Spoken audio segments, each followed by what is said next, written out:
À Sète, le quartier de la Pointe-Courte sert une fois de plus de plateau de cinéma. Il s'agit du tournage d'un téléfilm produit par France 2. Ok, moteur, demandez, moteur. Ça tourne. Donc, sur 3 premières. Action. La mauvaise réputation, c'est son titre, raconte la jeunesse de Georges Brassens. Sa vie à Sète, puis sa relation à Paris avec Jeanne et Marcel et toute son inspiration. Faut pas, c'est Sanofi qui n'avait pas lui taper dessus comme ça, c'est tout. Ce qui nous intéresse, nous, c'est la vie à Sète, les raisons pour lesquelles il est parti de Sète, l'arrivée à Paris et surtout la culture qu'il a acquis dans les bibliothèques. Il a appris à faire de la prose, il a appris la poésie. Il a lu de Victor Hugo à Shakespeare en passant par Cicéron. Il a bouffé de la littérature et s'est nourri de littérature. Et c'est vrai que c'est un monument, mais nous, ce qui nous a intéressé, c'est justement comment ce garçon s'est constitué, pourquoi il est devenu Brassens. D'avoir le cadre là, si ça le fait. Il aura fallu 2 ans d'écriture afin que le scénario rende l'esprit, la vérité du moment entre le départ précipité de Sète à la suite d'un petit cambriolage et Paris. Les petits problèmes qu'il a eus ont été très humiliants pour sa mère, et c'est pour ça qu'il a quitté Sète, que lui aussi a été très humilié par cette situation. Parce qu'il a été plus ou moins entraîné, mais ça lui a donné du plomb dans l'aile, comme on dit, et ça lui a permis effectivement de se récupérer et d'écrire ce qu'il écrit. Et moi, ce que je trouve intéressant chez Brassens, c'est l'intérêt qu'il a pour les petites gens, pour Marcel, pour tout. Quand on écoute Brassens, je trouve qu'il y a des chansons sur la vie quotidienne formidables. Une des difficultés majeures a été de trouver le comédien qui puisse interpréter Georges Brassens. C'est Stéphane Rideau, qui a déjà plus d'une vingtaine de films à son actif, qui a été retenu. Pour l'acteur, c'est un double rôle à assumer avec la période de jeunesse de Georges Brassens à Sète, puis quelques années plus tard à Paris. C'est moi qui fais les 2 rôles, ouais. Ça, on l'a déjà tourné, on a fini toute cette partie-là à Paris.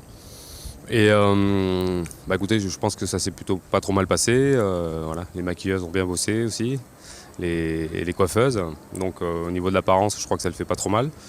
Voilà, et après dans l'attitude, tout ça, moi j'ai bossé un petit peu, prendre des postures qu'avait Brassens, mais on n'a pas essayé d'imiter sa voix non plus, de rechercher son phrasé, parce que j'ai pas eu assez de préparation pour, et puis on veut pas faire du copier-coller non plus, quoi. C'est aussi beaucoup de concentration. Là je joue la période jeune en ce moment, donc c'est moins le Brassens qu'on connaît, quoi. C'est sans moustache, il a 17 ans, il est fait follet. Ok, good, on fait ça, moteur. En tout cas, c'est un honneur de faire ce film et de représenter ce grand monsieur, quoi. Un moment d'émotion avec l'arrivée à proximité du plateau de tournage de Victor Laville, un des proches amis de Georges Brassens, qui rencontre son propre personnage à travers le comédien Damien Joyereau, accompagné de Raphaël Goldman, qui joue Henri Delpont, un autre ami intime de Georges Brassens. C'est un privilège de pouvoir rencontrer quelqu'un en vrai, et en plus quand on le joue comme ça, qu'on ne connaît pas son histoire, c'est toujours très bizarre. On a envie de poser plein de questions. Vous avez la même taille. Pas de casquette comme ça. Pas de casquette comme ça, vous ne mettez pas ça? Non. C'est étonnant de se retrouver devant son histoire. Et une autre histoire aussi en même temps. Ouais. Et le bateau bleu, là De se retrouver au même endroit, sachant qu'on filme avec des gens qui jouent le rôle de ce que nous avons vécu.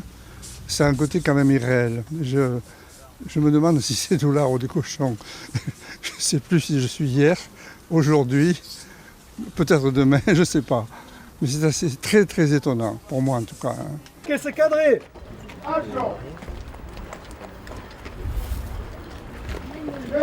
Voilà. Je veux dire que je m'attends à tout sauf à ça. Et Georges aussi sûrement. Ah là là, s'il nous voit. Si Georges Brassens voyait ça, il pourrait peut-être en conclure que... Jamais, au grand jamais, son trou dans l'Aune se refermait. 100 ans après qu'aucun ressort, il manquait encore. Il faudra patienter jusqu'en octobre 2011 pour découvrir sur France 2 La mauvaise réputation, avec Stéphane Rideau dans le rôle de Georges Brassens, ainsi que Marianne Chazelle et Bruno Locher qui interprètent Jeanne et Marcel.